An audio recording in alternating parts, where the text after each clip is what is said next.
It's the morning of day 4 and good morning to you all. Yesterday was a pretty epic day. We put 2 days work into one day. The 2 bulls that the guys double tagged on the day before, we managed to pack them out. There they are, all the meat, the racks and everything else sat there. We managed to do that in one day, which for 3 blokes is pretty epic work. We've got snow on the mountains over there, which is a good sign for the moose. Hopefully it'll start and bring them down into the valley, get them a bit more revved up, ready for the rut. So all is good. I think we're going to take it easy today because, like I say, yesterday was hard. I think Ian's got the coffee on and it's time I went and had one.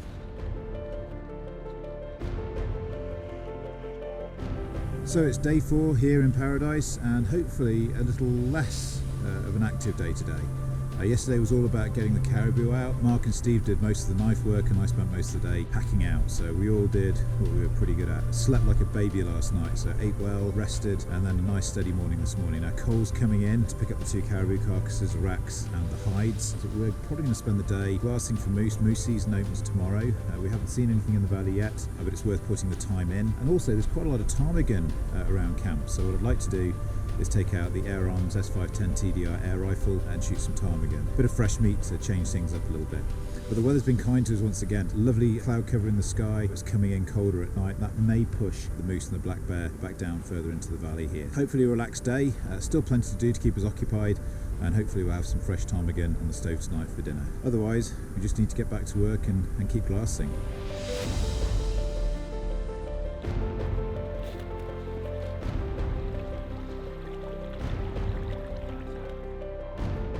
So now we've got all the gear ready for Cole to come and pick up the caribou a little bit later on. We've just seen some ptarmigan take off close to camp and then head down the water about 80-90 yards away. Now I have got a small game license for shooting ptarmigan and ground squirrels if you'd seen them, a bit of fresh meat for the burner if you like, and I brought with me an Air Arms S510 TDR, and as you can see it's really compact, it's lightweight, the butt breaks down so you can put it into your pack and it doesn't take up too much space. On top of that I've got a Hawk Air Max 4-12 by 40, and that's got a TMX reticle, so I've got all of my different aim points on there as well, so it's a nice lightweight manoeuvrable package. As you can see it doesn't have a moderator. The UK version has a removable moderator, they're not permitted out here in Alaska, but that overall makes a nice lightweight manoeuvrable hunting package, and hopefully we'll be able to get a bit of fresh meat with dinner tonight. I suppose we'd better go and have a look and see if we can find any. Now you may be wondering why we're not cooking up the fresh caribou meat we harvested yesterday. As many of you will appreciate, fresh venison that hasn't been given time to age can be pretty chewy. Realistically, these bulls will need to hang for a couple of weeks before they'll be at their best. But with rock ptarmigan scurrying around everywhere, I'm fairly confident we'll be able to cook up some fresh game. However... And that's the problem when it's quite thick in. They're only about 15-20 yards away, and as soon as you get too close, they get up and they go. So this is a bit thick here. We're going to head back to camp. It's a little bit more open. We can go a bit further out. I'll grab my rifle. There have been 4 or 5 grizzly bears that we've sighted around here, so need to make sure we're protected. Not too bad when you're close to camp because of the scent, but the further afield you get, the more prepared you need to be. So these ones have got away for this time, but there may not be a next. Despite my epic failure at ptarmigan hunting, there's always plenty of chores to keep us busy about camp. Keeping our water supplies topped up is the top of the priority list, and we have a number of tools for this purpose. We use a bladder to collect water from the stream behind camp, which is decanted into the Catadine base camp system that filters drinking water through a gravity system. We also use a ceramic pump filter to draw water directly from the stream and into our Nalgene bottles. Whilst the water is clean and clear, there's a distinct possibility of picking up a virus or parasite if drinking directly from the fresh water sources, so always use a filter.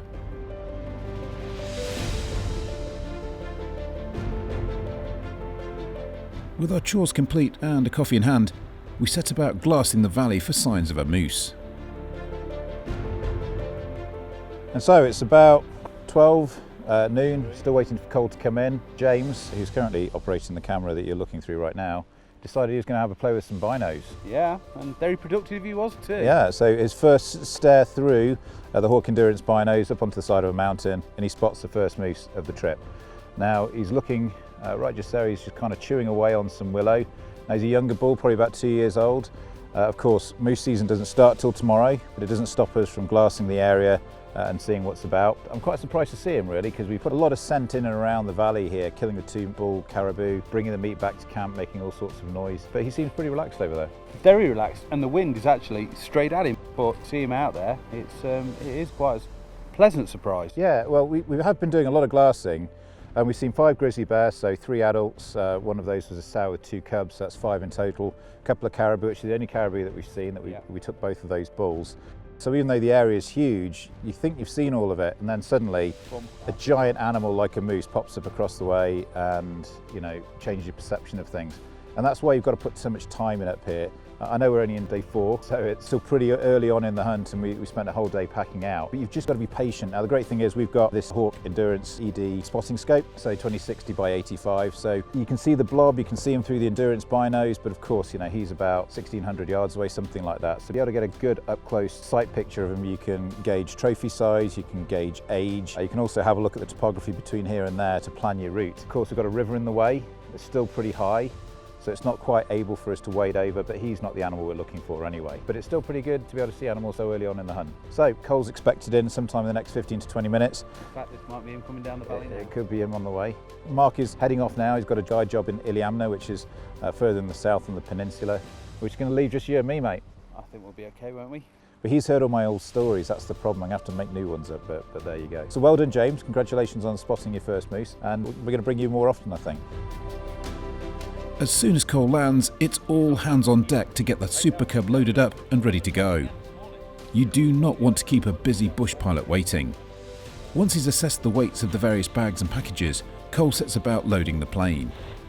It's critical to ensure everything is loaded correctly in the right places, and getting this process right requires a lifetime of experience.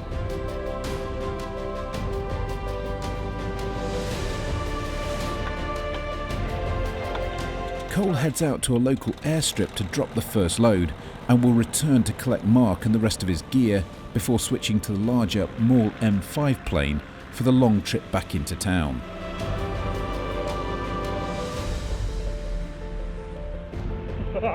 Balls of steel, man.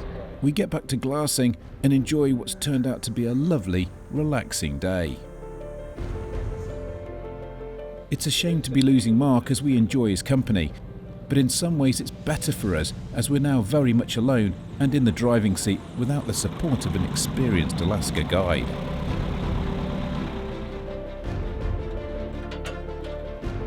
Cole sets about loading the Super Cub with a purposeful yet jovial demeanour. Not only is he a great pilot, but he's a huge amount of fun too.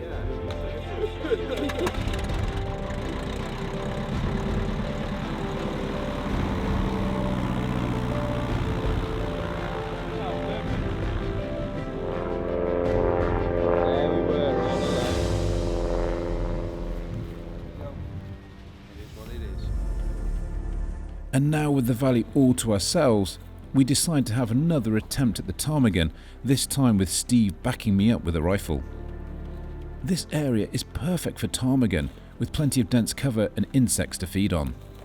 I can hear them, but I can't quite pinpoint their location. I move as carefully as possible through the brush, stopping periodically to scan the undergrowth with binoculars. It's just a matter of perseverance.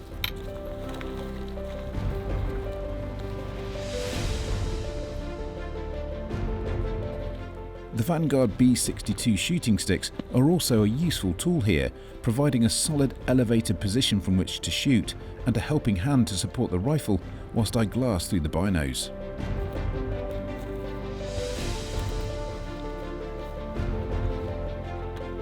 And finally our patience pays off as we see a covey of birds in a shootable position.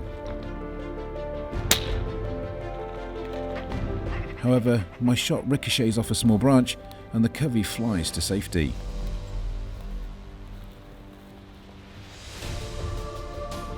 They've not gone far and I slowly make my way towards them, hoping for another chance. Frustratingly, they continue to evade my attentions.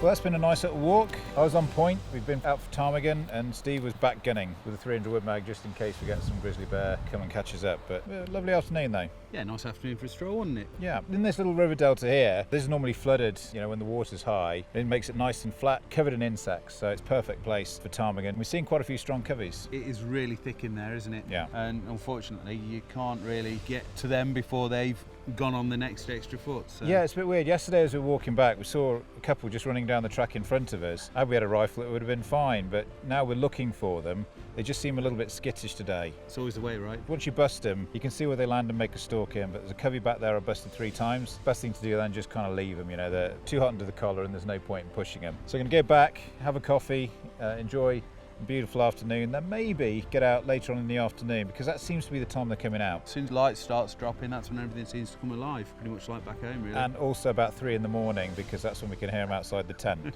Having a party. Because let me tell you, if there's moonlight tonight, I'm coming out and I'm going to quiet a few of them down. Well, thanks for looking after us anyway, mate. Much appreciated. No problem. I'll make coffee. How's that sound? That's a good idea. Let's go.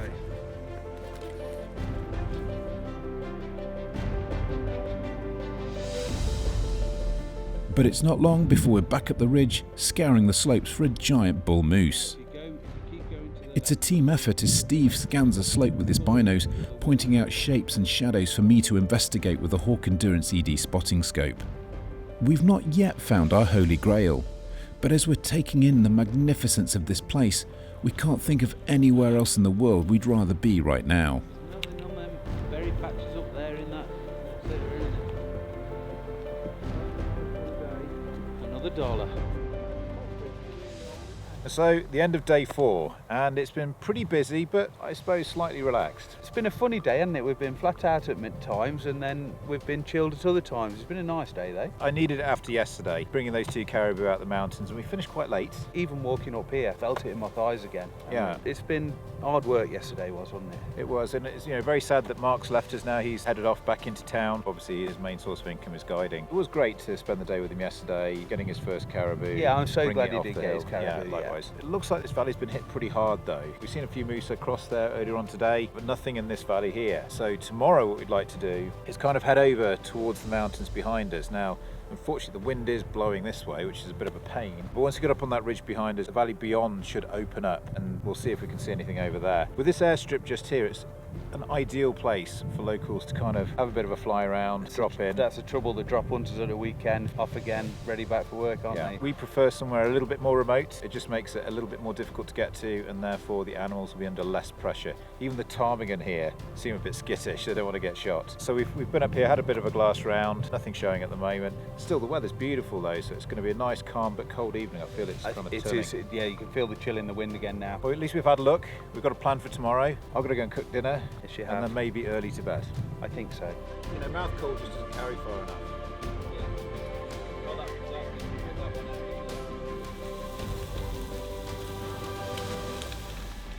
There's a lot of food here, Stephen.